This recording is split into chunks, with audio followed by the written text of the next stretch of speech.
So Django Unchained, it's the new film by Quentin Tarantino. It stars Jamie Foxx, Christoph Waltz, Leonardo DiCaprio, Kerry Washington, Samuel L. Jackson. Features a ton of cameos by other people. It's this is and granted the term Western is probably inaccurate because it takes place in the South, but it has the Western vibe to it. So what can I tell you about this? Well, the movie the dialogue is definitely at the forefront, just like any other Quentin Tarantino movie. But when the violence happens, the violence happens. There is violence. There's a lot of swearing. This is definitely not a movie that you should be taking your kids to. Just something to get out of the way right away. The violence is very over the top, where it's not so much graphic. Like, let's say it is graphic, but it's not like a horror film. It's more so over the top that it comes off as almost borderline funny. Anyways, so we get things started with we get a very long credit sequence at the very beginning. So it shows Django and the other slaves walking across desert and stuff like that. It's a credit sequence, takes like 2, 3 minutes, whatever. Well, anyways, so they're in the woods in the middle of the night, whatever, and all of a sudden this guy is coming up, and it looks like he's a traveling dentist, and he goes by the name of Dr. King Schultz. This is being played by Christopher Waltz. He is trying to find one particular slave in this group who knows the. I'm trying to think of the names of the brothers, because it's a trio of brothers that he's trying to find. And let's see, it's not Big Daddy, Bill Sharp, son of Big John. Well, one of the guys is Big John Brittle, but the Brittle brothers. Yep. Okay, so you got the Brittle brothers. There's three of them. Anyways, so the reason why Dr. King Schultz is looking for Django is because Django knows what they look like. Dr. King Schultz does not. So that is the reason why he's trying to get Django and have him help him find these guys. Well, of course, the guys who own Django don't really take too kindly to Dr. Schultz. So what happens is a nice little shootout where Dr. Schultz shows off that he is a very good guy with the gun, and he ends up shooting one guy. I want to say he shoots him in the face, and then he shoots the other guy's horse. That way, there isn't more bloodshedding, gunfire, that kind of thing. So, of course, Dr. Schultz buys Django, and he actually kind of pseudo-frees the remaining slaves that was with him. And why I say pseudo is because he gave them the key to their chains, and he's like, well, you could go, help out your injured owner, or you could kill the guy. Of course, it's paraphrased, but so anyways, so Django is kind of Dr. Schultz is he's an eccentric character. He's very odd, but it's something that you really like. I love that that Quentin Tarantino casted Christoph Waltz as this character because he's great, and he's also German here too. But this is where we find out they go to this town, and we got to get a little bit of backstory on Dr. Schultz. That being that he's looking for the Brittle brothers, and that he's a bounty hunter. So he's looking for these, this trio of brothers. Once again, I mentioned already that Django knows what they look like, so Schultz and Django go into an agreement. Because Schultz mentions that he's not one for slavery, but he kind of took advantage of it by buying Django. But he said if Django helps him out with finding the Brittle brothers, he will be freed. So that's the focus of kind of the first half of the film.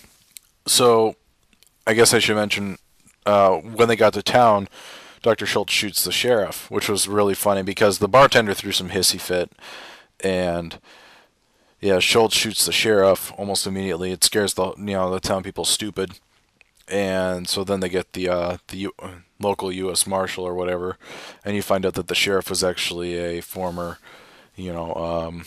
crook, I guess you could say, and that Dr. Schultz had every right to kill the guy. It's like, wow. Anyway, so of course then the Django and Dr. Schultz, I think, kind of go through some.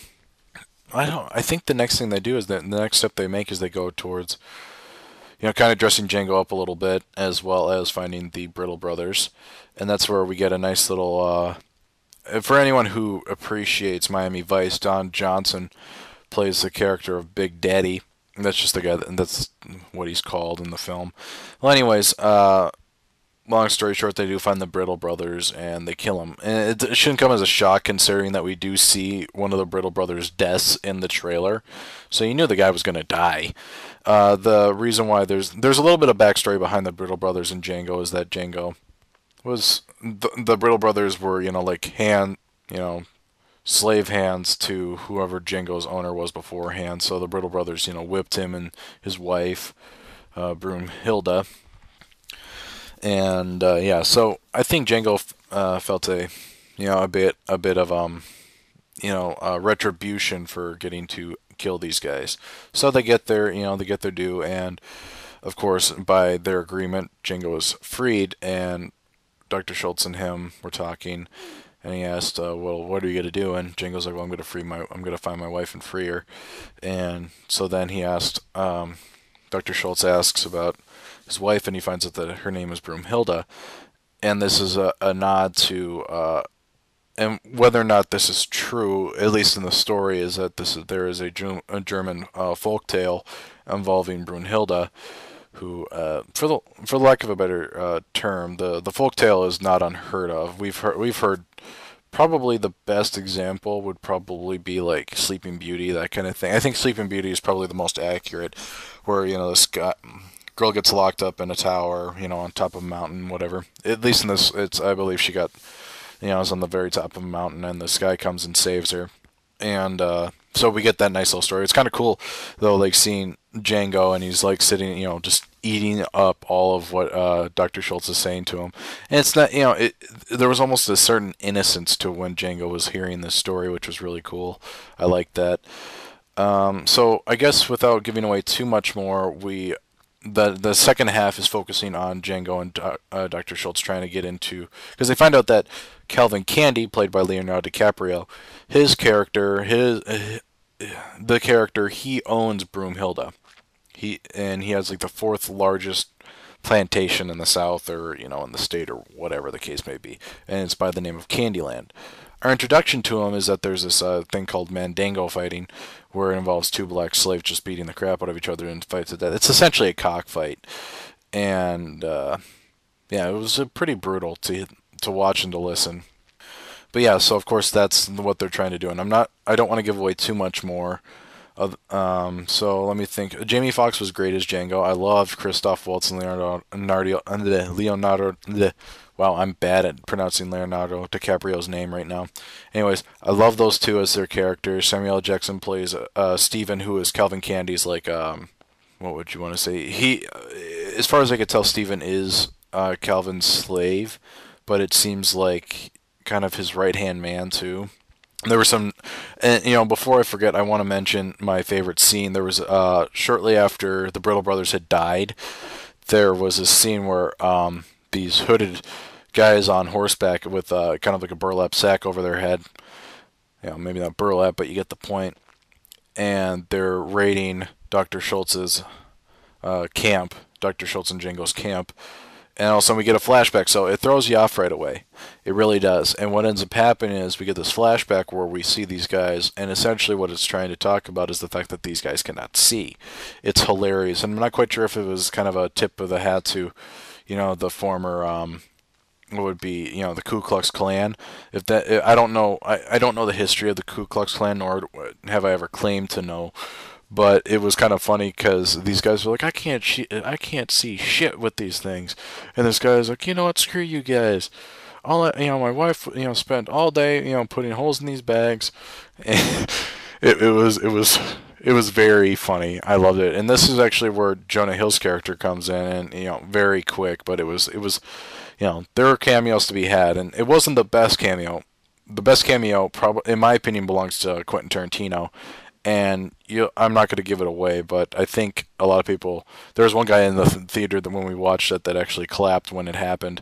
And once again, not going to not so much that when Quentin Tarantino's character showed up, but what ends up happening to Quentin Tarantino's character. So, yeah, story. It's kind of a tried and true formula. However, with the whole bounty hunting thing, that does add a different twist to the heroes trying to save the day. Once again, with it being a Quentin Tarantino film, the dialogue is at the forefront. The action is just added touch, because the dialogue was fantastic in this movie. I loved it. I guess the only downside is that the third part does drag out a little bit. Well, he probably could have cut certain bits up to shorten up and quicken the pace, but whatever. It works out all the same. It does. It's not detrimental. You just acknowledge that the movie's starting to get a little long. Let's see here. There's some original music, and I guess there's some older music. So the music is, it's not bad. It's there. It has it has that Western flavor to it. Um, yeah, I think that's pretty much it. So Django Unchained, I'm going to give Django Unchained a 4.5 out of 5. Like I said, the third, I can't give it a full 5 because the third part was a little too long for my taste. But nonetheless, this is a fantastic movie, and you got anyone who likes westerns and is okay with seeing a little bit of violence and a lot of swearing. This movie is fantastic to go to. Treat yourself for New Year's.